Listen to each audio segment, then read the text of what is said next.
Thank you, Vijay. If I may just ask one question, Vijay.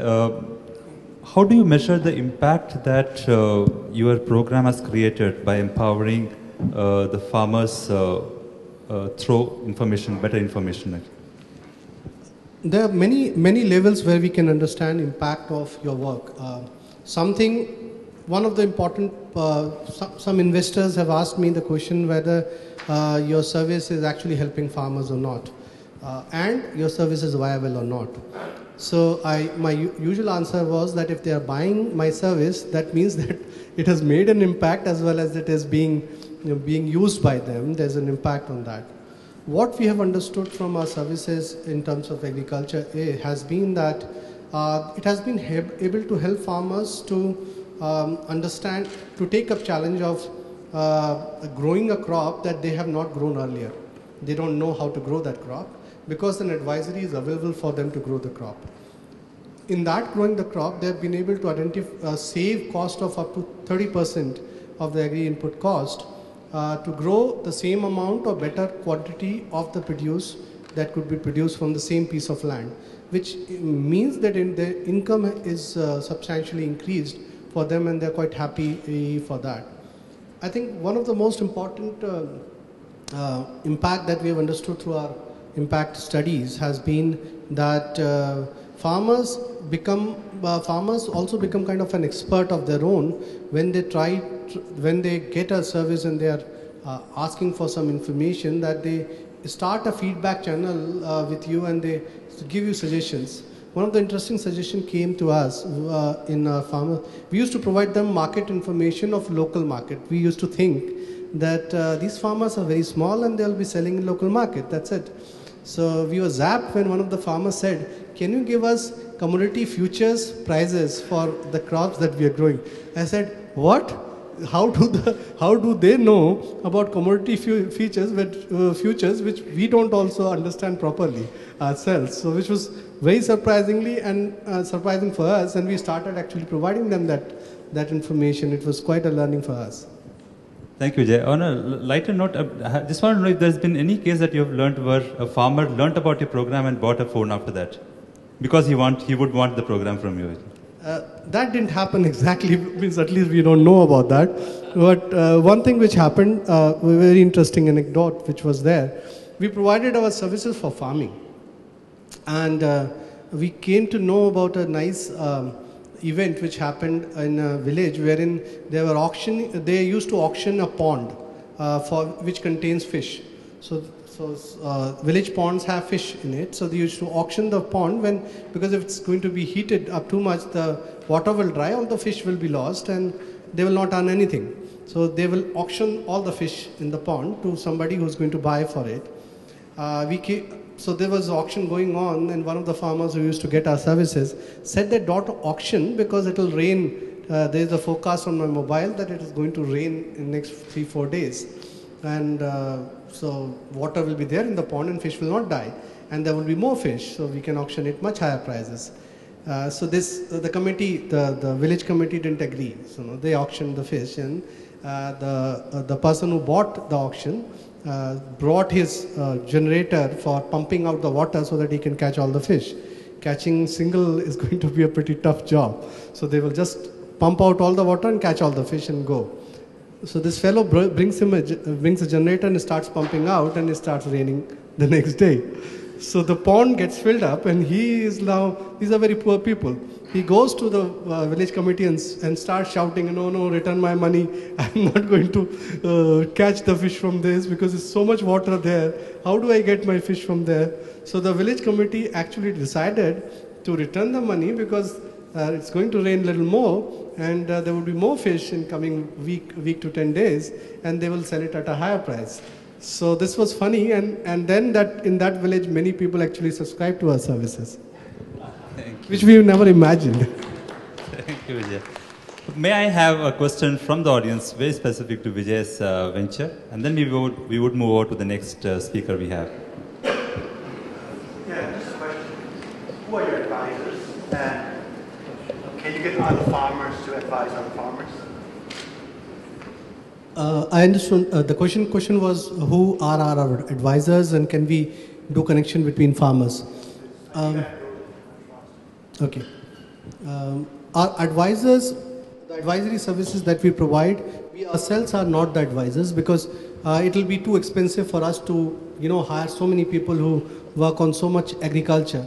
So we take advisory, the agriculture advisory from the agriculture universities. The universities who create advisory for a particular crop. So that it's a standard advisory, it is given by experts, not us. And that advisory is then given to the farmers in a very simple language which the farmers understand. Because most of the time, the agriculture university advisory is very technical, not understandable by farmers, only by researchers. So this is answer to your first part. Second is between peer-to-peer farmers, most of the farming, small farming in most of the world is done through peer-to-peer sharing. Farmers share between each other practices and then that's how they farm. The problem here is that this has been the genesis of all the traditional practices which have been used in farming. Unfortunately, due to globalization and market, farmers are not doing farming now for food that they are going to eat. They are not doing it. They are doing farming for selling the produce.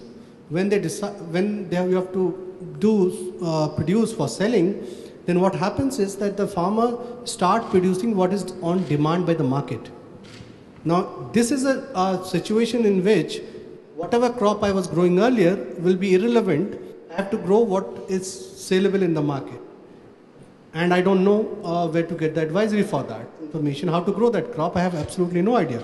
Where to buy the seed, when it will be sown, when is to be other agriculture practices that are to be done on that. So I have no idea who is going to tell me. Unfortunately, in our country at least, the agriculture extension, wherein universities tell about new crops and new varieties, don't reach to farmers at all, particularly to the small farmers. So in this situation, the problem is that advisory is there, but somebody has to take it and give it to these farmers. So that's the job we are doing, and we are hoping it is doing initiating a kind of peer learning between farmers, and probably they are able to do better cropping practices. Thank you, Jay. So our next speaker is one who saw opportunity among a completely disparate community of people spread across several states. There are people from that auto rickshaw, cycle rickshaw operators. The numbers are, I understand, about double the population of Singapore actually. And Irfan Alam, our next speaker, is one who saw that there is not just a social entrepreneurship opportunity, but business sense also to work with them and create a whole new world for them actually. So let's hear Irfan's story from him.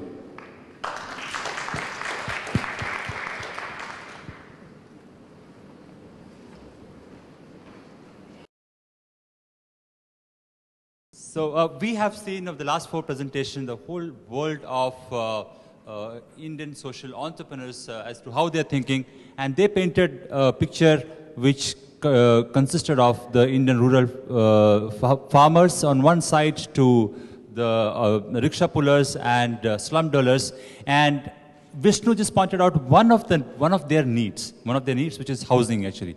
And then our work does not just stop there. I mean, we have to look at various other possible needs that we need to meet for these people actually. So I'm sure you would have looked at these examples through the lens of, as we were discussing earlier, from the lens of social entrepreneurs, India, Ashoka, and of course from the point of view of Singapore also. So let me have a few more questions which could probably be generic for all 4 of them, and we could pick up some interesting points for discussion from what you have taken away from these presentations. Yes, Jack?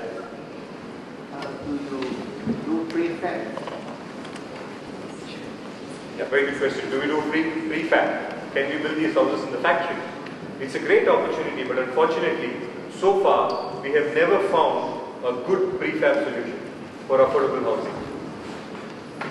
In the sense that we have a lot of technologies available in the world, but whatever technologies is available in the world cannot beat the price of building it traditionally, so far. In the sense, just to give you an idea, For 1 square feet of construction in India, for such a house, the construction cost alone is around $25.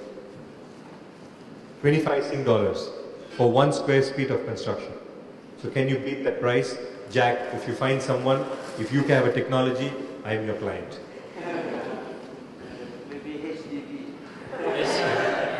We'll talk about it later.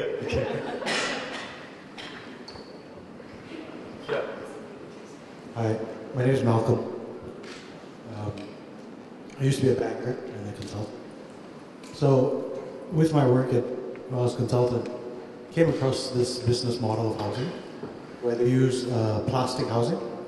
It's in Venezuela. I'm not sure if maybe you know about that, or because what I heard was quite cheap. So you're asking about less than $25. I think that might be enough. Actually, it's very interesting what you're saying. I have to also say that it's not just about pricing. It's because, these people are buying the house once in their lifetime. And they would never be able to buy another house because the prices are going up so heavily, right? And for them, they are born and brought up with the notion that concrete and steel is the best. Right? Meaning, if you want to buy a house, you want to buy a concrete house. That's the best technology. That's the proven way to live. But right now, we are evaluating alternate technologies. And also the other thing is that community acceptance is extremely important. Because, if you build a house in a month, there's something terribly wrong. You can't build a house in 1 month. We need to build a house in 1 year. Then it's really strong. Meaning, how do you beat this? Is of course, we'll have to work with, the community much more. It's the same example I always give, when we had glass, when we had unbreakable glass, people wouldn't buy it. People would never believe in it. So we had to show them that unbreakable glass means you can throw something on it, nothing will happen to it, and still it's sustainable, right? Meaning, so we have to prove that. And another last comment is that if the rich people are buying it, it's very good. So basically, the poor are aspirational. Could you maybe just for you talk about the psyche of a poor person in rural and urban? Is there a difference? The psyche of... Well, the psyche is associated with aspiration value of a person, and how do they associate those aspirations with the economic situation in which they are. Very interesting, let me give an example from India itself. Interesting phenomena which has happened along with mobile phone is outreach of television in India.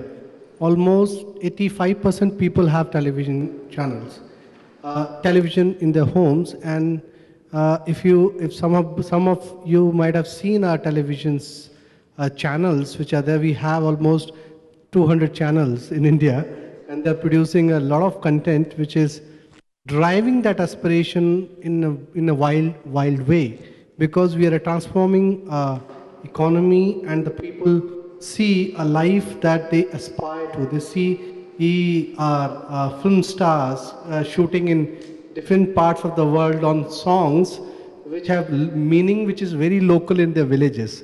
So it's a very dramatic situation in which they're showing probably Singapore, but the song is about the village, which is very interesting. So the aspiration of these people is Singapore and not that. So that aspiration drives them to own things which probably even they are not, their economic situation don't allow to make it affordable to them. That's where the situation comes in terms of their thinking of what they want from their life.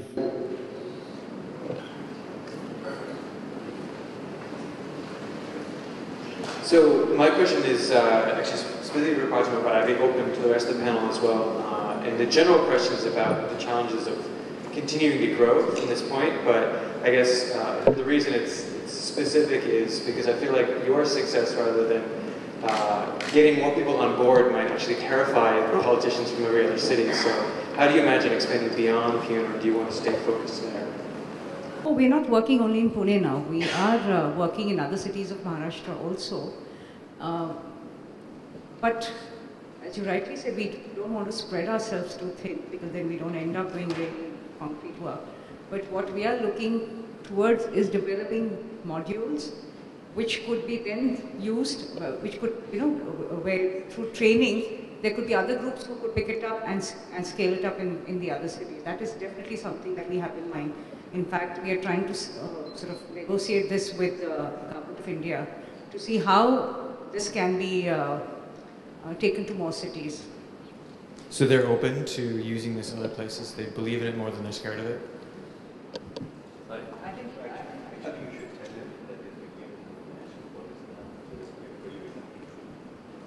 No, he's aware. It's become a national policy now that any city which asks for government funding for rehabilitation of the poor or for infrastructure upgradation or anything, they have to use GIS MIS technologies to map poverty across the city, come out with city-wide strategies.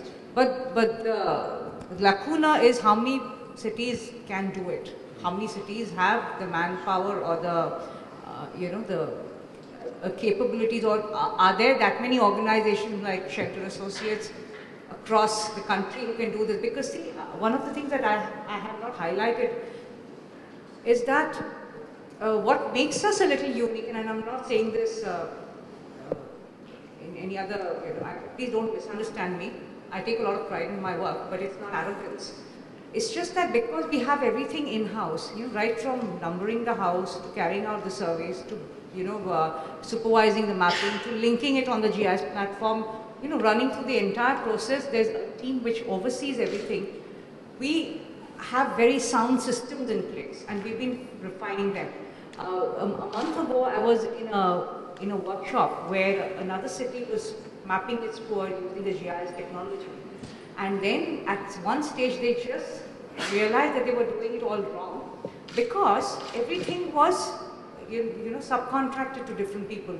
There was one group which was doing the data collection, there was somebody else who was doing the GIS, somebody else was doing the mapping, and there was really no common thread to bind all this. And then they realized, oh my God, we've connected data to a wrong slum. Or the whole thing got messed up so badly that now they have to spend all over again to restart the process. And with the understanding that you have to have somebody overseeing all of this. There needs to be a common team doing that, so that you come out with fewer mistakes and you don't make some of these very, very major mistakes that they've made. So there's definitely a lot of tools that need to be developed so that this can be replicated in other cities very effectively, and that is what we would like to now do with the Government of India. We have one question. Right. Hi, good evening. I'm Sin En from Spring Singapore, which is a government agency. I've got two questions. First is that is the reason why the social enterprise industry can flourish so well in India is because there is very little government intervention in a lot of social issues. So would you agree with that? Versus countries like Singapore and maybe China, whereby the government actually do oversee many parts of community development. My second question is intended for Mr. Vijay. I'm not sure if you could clarify how exactly does your mobile technology actually help farmers better manage their crops? What kind of information do you provide for them on your mobile platforms? Thank you. So what I'll do is to take your first question up, and second question, I think you should take the question offline with Vijay, because he can give you a lot more clarity on that. So the first question was about the fact whether social entrepreneurship is becoming so successful in India. Is it because of less intervention from the government? And she's trying to compare it to Singapore and China, actually. The government takes no initiative. Yes.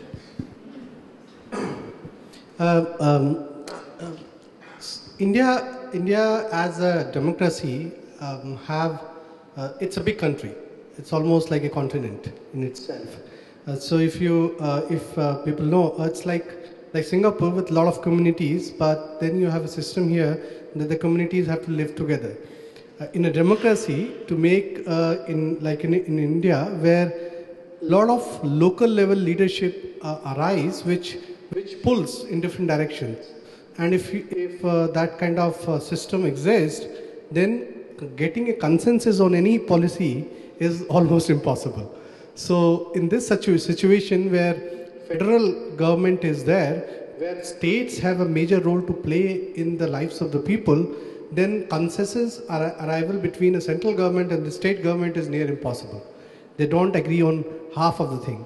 They use some of that related to the culture, because we have multiple cultures within this big country called India. On others, due to other compulsions of community and the way the community is structured in terms of caste, religion, and other thinkings that dominate the development of each region, that decision making becomes very difficult. So the central planning, whichever is decided, it's a constructive suggestion from the central government to the state government, and it's up to the state to take up that suggestion and implement it as a policy to the people. So these differentiation sometimes create a very loose way of governing or putting implementation of programs into place.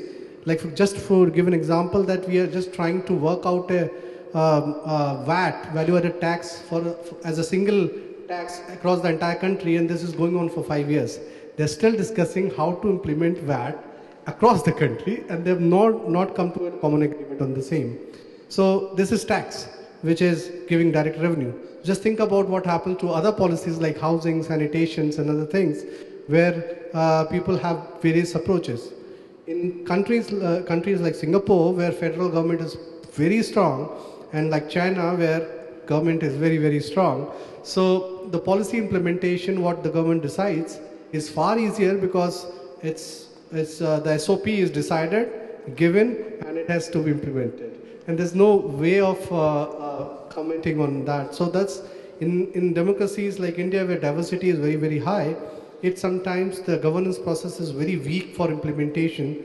It gives an immense then scope for entrepreneurs as well as social entrepreneurs like us to find gaps in which opportunities are there and problems are there, and to solve. So I guess our job is what we got our jobs because our government is not that efficient.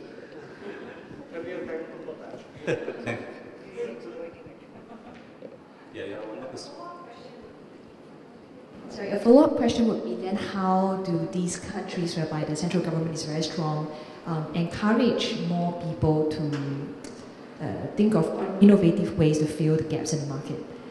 Because I still feel that there are gaps in the market, it's just that people are not motivated to solve them or to provide for these market deficiencies. I guess when the governments are very efficient, and please note, I'm not just pointing at Singapore, any other country, even US for that matter. There's a lot of things which are solved by the government, but it spawns a completely different kind of problems. Where the softer side of life becomes affected.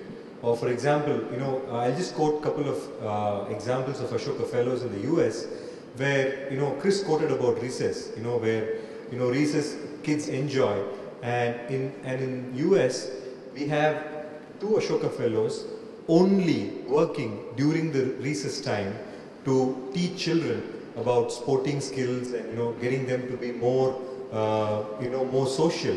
Because what happens is we forget being social, because everything is so systematized. We forget a lot of softer things. For example, we forget what empathy means, because, we completely ignore the fact that we have to be empathetic towards others. And here, sometimes we completely ignore the whole point of empathy and we have forgotten it. So how do we actually create empathy or, teach empathy as a skill to children? So there are completely a whole different dimensions of problems which will come up in a very efficient system as well. So I guess that is also social entrepreneurship. So we cannot ignore that. Yeah, I might just add to what Vishnu said, that it is also important to keep in mind that this whole sector of social entrepreneurs should not be seen as a non-government organization kind of thing, which will directly pitch you against the government. The sector has come up because people have started seeing opportunity despite the presence of other organizations like government. So whatever be the kind of government that we may have in any country, I think we have to just look at the opportunity that exists, and that's the key. That's the key learning that we get from the examples that we've seen. I think we'll just take one more question because we're running out of time. Can I, Jack, give opportunity to one person at the back? You have a question in continuation of that? Answer the question. Sorry, okay, good. Okay. So, to answer the question, is that there's not such a thing as there's no problem in Singapore. For example, the construction industry has been suffering negative productivity growth over the last 30 years. It never become productive. And the problem can be very serious because then they have to bring so many low-cost construction workers here, and then now it becomes a problem because there are too many foreigners and the people are very frustrated and they're voicing out. How do you solve this problem? You cannot solve this problem because if you go to the building control authority and you say, let's get the subcontractors who are employing 95% of all the workers to be productive, the BCA says, I don't have enough manpower to address all the subcontractors, so I will only talk to the main contractor who will employ 5% of the people, and then they will just ignore the problem. And there is no channels in Singapore where you can go and talk to them, to another person other than the BCA, to say, hey, this problem can be solved. Everybody will refer you back to BCA, and BCA will say, I already told you I have no time to solve it, and then it continues forever. So while it's very efficient when everything is fine, when everything is not fine, it's completely not fine. Yeah, can I take the last question of the evening? Yeah. I'm Paul from SIF. I just wanted a question for Vishnu. Actually, it's related on the building construction industry side. How do you then, because you mentioned about inflation skyrocketing, so how do you manage to control prices so that the houses are still affordable for the community? It's very important, it's a very important question. When we say affordable housing, that's why we're very clear it's not subsidized housing, right? Number one. Number two, it's affordable housing, not cheap housing. Meaning you're not providing cheap, smaller houses which are cheap. It's the same quality of housing which is smaller in size. That's what we want to do. Now, when you talk about inflation and cost increase and cost of construction going up, just to give you an idea, when I talked about construction cost, India, like what Manoj said, is a continent, right? Or Vijay said, it's a continent. The construction cost varies from $20 per square feet to $35 a square feet. The same quality across the country. So the various costs keep fluctuating according to the market rates. And we are not interested in controlling that. We are only interested in making sure that whatever be the cost of local produce, don't subsidize, but provide affordable housing at a profit margin which is still acceptable to the developer, 25 to 30% of construction margins, profit, and still make money and still produce housing. That's what we are interested in. We are actually not interested in reducing a lot of construction, because then the whole issue of you are subsidizing, it's cheaper to buy in this community, then what will they do? They buy it at a cheaper price, rent it out and move back to the slum. And because the value is not felt, you have to buy it at market rates so that you don't sell it out again and move back to the slum.